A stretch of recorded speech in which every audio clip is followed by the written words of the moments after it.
नमस्कार मित्रांनो, शोध रहस्याचा या चॅनलवर आपल्या सर्वांचं पुन्हा एकदा स्वागत आहे. आजच्या आपल्या मराठी भयकथेचं नाव आहे विहीर. कथेचे लेखक आहेत कुमार. परंतु कथा सुरू करण्यापूर्वी जर आपण शोध रहस्याचा या चॅनलवर पहिल्यांदाच आले असाल तर चॅनलला सबस्क्राईब करा आणि बेल आयकॉन दाबा, म्हणजे भविष्यात येणाऱ्या व्हिडिओचे अपडेट तुम्हाला नियमितपणे मिळत राहतील. चला तर मग कथेला सुरुवात करूया.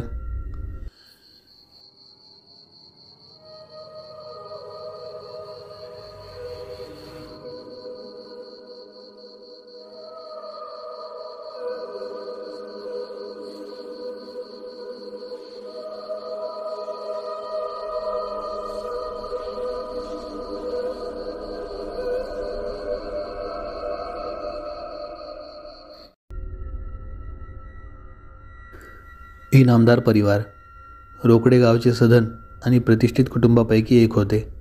घरचे कर्ता पुरुष आणि गावचे सरपंच शांताराम इनामदार आणि त्यांची पत्नी संगीता इनामदार यांना 3 मुले होती. राकेश, कुशल आणि राज. पैकी राकेशचे लग्न रागिणीसोबत झाले होते आणि त्यांना एक 8 वर्षांचा मुलगा होता, ओम. पूर्ण सुखी कुटुंब होते, पण त्या कुटुंबाला कोणाची तरी नजर लागली आणि एकामागोमाग एक असे 2 आत्महत्या घराच्या मागच्या विहिरीमध्ये रात्रीच्या वेळी झाल्या. त्यामध्ये पहिला ओमचा मृतदेह पाण्यावर तरंगताना दिसला आणि त्याच्याबरोबर महिन्याभराने ओमचे वडील राकेश यांचा मृतदेह पाण्यावर तरंगत होता. त्यांनी आत्महत्या केली की त्यांना मारले गेले याचा तपास पोलीस आपल्या परीने करत होते. सुखी कुटुंब अचानक दुःखात लोटले गेले. घरात शोककळा पसरली. एकसाथ 2 मृत्यू आणि ते सुद्धा महिन्याभरात. यापेक्षा जास्त दुःखदायक काय असणार. शांताराम मनाने पूर्ण खचून गेले होते. त्यांनी बोलणे बंद केले होते. आपल्या खोलीमध्ये ते जास्त वेळ राहत होते. त्यांना कुशलने समजावले, आबा, जे झालं ते झालं. आपण काय बदलू शकत नाही. त्याचे दुःख मलासुद्धा आहे, पण काय करणार. तुम्ही असे खचून गेलात तर आम्ही कोणाकडे पाहायचे, कुशल म्हणाला. आणि त्याचे बोलणे शांताराम यांना पटले. ते पूर्वीसारखे वागू लागले. गावात लक्ष देऊ लागले. एका संध्याकाळी ते गावात फेरफटका मारायला जातात असे सांगून निघाले आणि संमोहित केल्यासारखे घराच्या मागे असलेल्या विहिरीकडे निघाले. शांताराम यांना काही समजत नव्हते. ते काय करत होते. त्यांनी विहिरीत डोकावून पाहिले आणि स्वतःशी हसून त्या विहिरीच्या कठड्यावर उभे राहिले आणि खाली वाकून पाहिले. विहिरीतील पाणी काळे भोर दिसत होते. त्यांनी उडी मारली तसे पाण्यात काहीतरी पडल्याचा आवाज आला म्हणून संगीता पळत विहिरीच्या दिशेने धावल्या, तर त्याकडे शांताराम पाण्यामध्ये गटांगळ्या खात होता.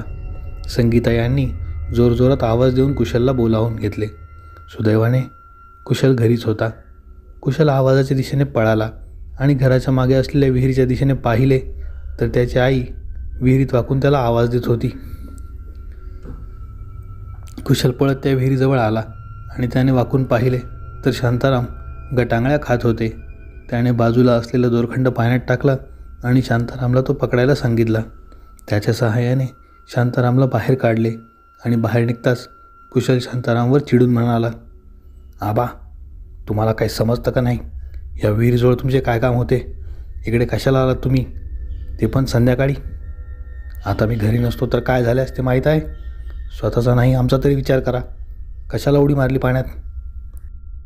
मी नाही मारली. मला कोणीतरी धक्का दिला. मी तर बाहेर जात होतो. इकडे कसा आलो मला माहीत नाही.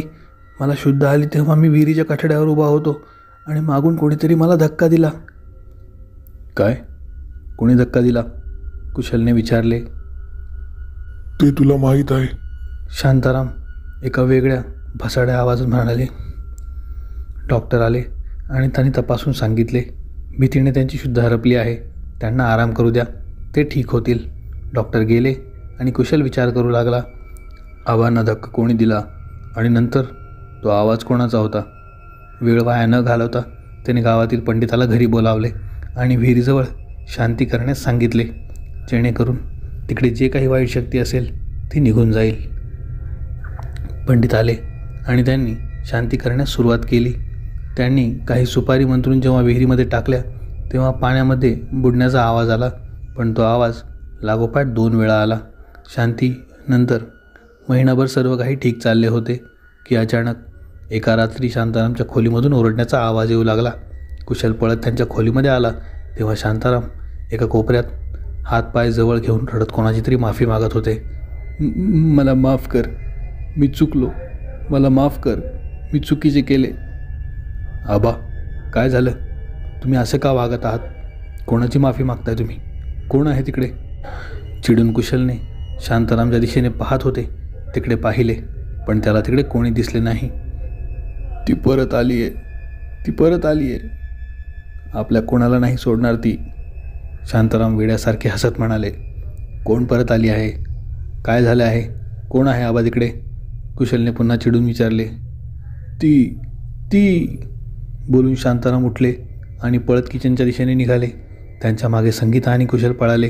शांतारामने किचनमधून सुरी घेतली आणि ते विहिरीच्या दिशेने निघाले. विहिरीच्या कठड्यावर उभे राहिले.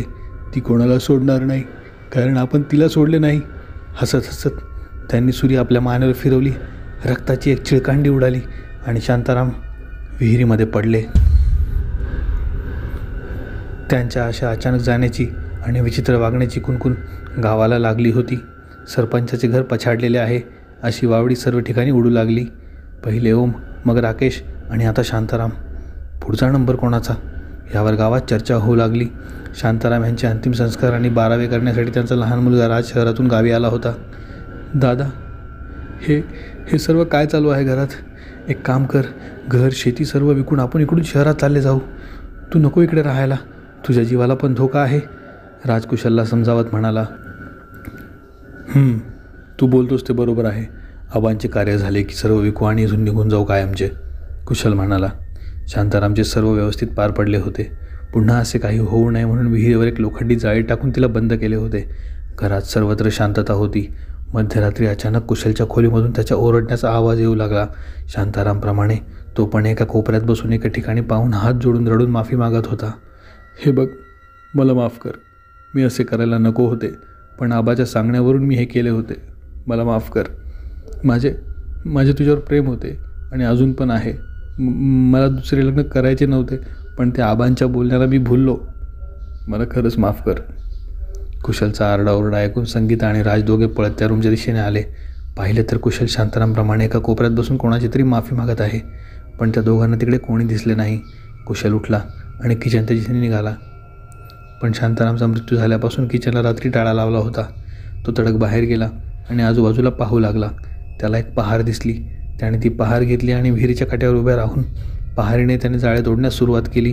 राज त्याच्या मागे पळत आला आणि त्याला कट्यावरून उतरवण्याचा प्रयत्न करू लागला, पण त्याला कुशलचा सामना करता आला नाही.